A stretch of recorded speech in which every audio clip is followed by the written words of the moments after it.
Hello everybody and welcome back to this tutorial, and right now we're going to take a look at how we can merge the actual shell or the interpreter shell or your self-coded payload with an image and make it look a little bit more believable for the target to execute it. So as we can see right here, I have a few files. What we need is these 4 files. Now the reason why we need these 4 files are simple. First of all, these are 2 shells. The one we are familiar with because we coded it. This is the reverse shell.exe that we coded in Python, and this is a simple shell that is created with MSF Venom, so a simple interpreter x64 reverse TCP. This right here is an image, so if you click on it, it will open an image, as we can see right here. Here it is.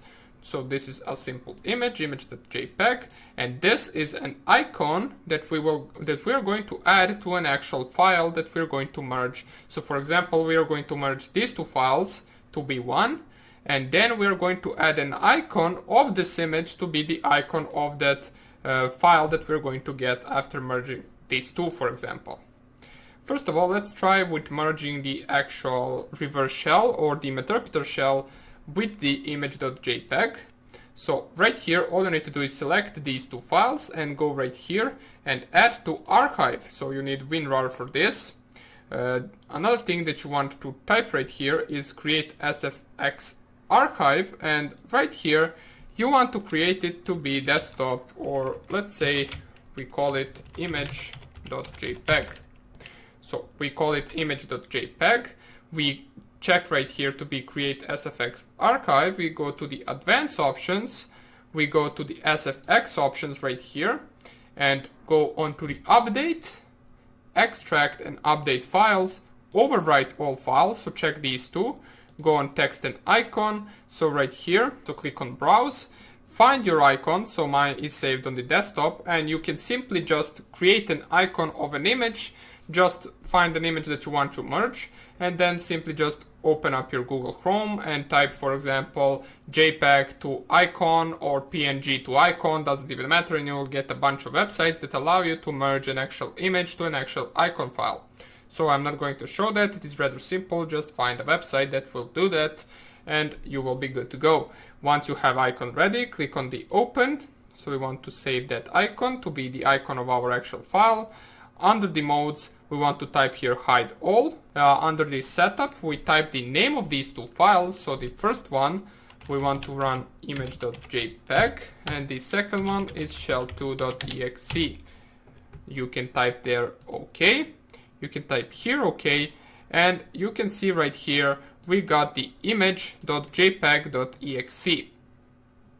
Now the only problem is if the actual target machine has the extensions enabled, just like I do, then they will be able to see these 2 extensions right here. But for most of the people, they don't have extensions enabled, and I believe by default extensions don't come enabled on Windows.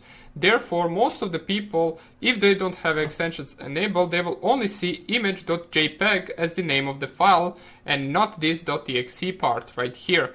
And they will see an image icon and then image.jpg, and therefore it will be the most believable version of an image out there. So this is the best way that you can actually convert the exe to a JPEG without the user finding out. Just they need to have the actual extensions disabled in order to be able to see image.jpg. Right now, if you simply just go to your actual Kali Linux, let me just go right here, back, use exploit, multi-handler, show options. Everything is already set. I simply just run the actual multi-handler and run my reverse shell.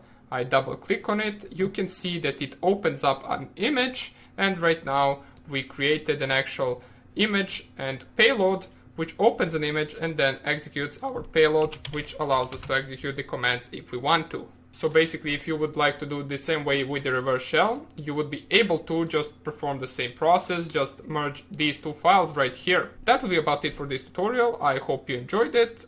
If you'd like, you can basically, I believe, do the same thing with an actual song or any type of file if you'd like, but you can discover that on your own. So that will be about it for this tutorial. I hope I will see you in the next one, and take care. Bye.